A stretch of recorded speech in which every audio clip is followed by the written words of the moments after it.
അനന്തപുരത്ത് നമ്മളെ പിന്നെ മിത്തക്കുന്നിൻ്റെ മുകളിലുള്ള അനന്തപുരത്തുള്ള ഫാക്ടറി ഉണ്ടല്ലോ, ഫാക്ടറിയിൽ നിന്ന് ബോയിലർ പൊട്ടിത്തെറിച്ചിട്ട് വലിയ അപകടവും കാര്യങ്ങളെല്ലാം നടന്നിട്ടുണ്ട്. ഇതിപ്പോൾ ആൾക്ക് എത്രത്തോളം സീരിയസ് ഉണ്ടെന്ന് ഇപ്പോൾ അറിയേണ്ടത്തില്ല. ആംബുലൻസും ഫയർ സർവീസും പിന്നെ എല്ലാം ഇവിടെ വന്നിട്ടുണ്ട്. നാട്ടുകാർ ഒന്നാകെ കൂടിയിട്ടുണ്ട്. ബോയിലർ പൊട്ടിത്തെറിച്ച് അതിൻ്റെ ഉള്ളിലുള്ള ഗ്യാസിനുണ്ടല്ലോ പൊട്ടിത്തെറിക്കുന്നുണ്ട്.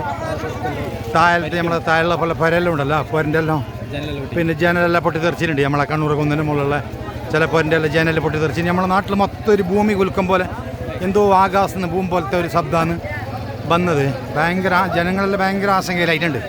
കാരണം ഇതെന്ത് സംഭവിച്ചത്. ഇപ്പോൾ മൊത്തത്തിലായിട്ട് ജനങ്ങളൊരു ആയിരക്കണക്കിന് ആളുടെ കൂടിയിട്ടുണ്ട്. ഒരു ഫാക്ടറിൻ്റെ ഉള്ളിൽ നിന്ന് അതിൻ്റെ ബോയിലർ പൊട്ടിത്തെറിച്ചത്, പിന്നെ അതിൻ്റെ ഉള്ളിലുള്ള അണ്ടെല്ലാം ഇപ്പോൾ പൊട്ടിത്തെറിച്ചുകൊണ്ട് ഫയർ സർവീസ് വന്ന് ആംബുലൻസിൽ വന്ന് കുറേ ആൾക്കാരെ സീരിയസ് ആയിട്ട് കൊണ്ടുപോകുന്നതെല്ലാം ഉണ്ട്. ഇതാണ് ഇപ്പോൾ അനന്തപുരത്ത് നടന്ന സംഭവം. കണ്ണൂർ കുന്നിൻ്റെ മുകളിൽ നേരെ മീത്തയുള്ള ഒരു ഫാക്ടറിയിൽ നിന്നാണ് ഈ സംഭവം നടന്നത്. പെട്ടെന്നൊരു അപകടം ഇങ്ങനെ സംഭവിച്ചിട്ട് ഭയങ്കര പ്രശ്നമായി, ഭയങ്കരമായി.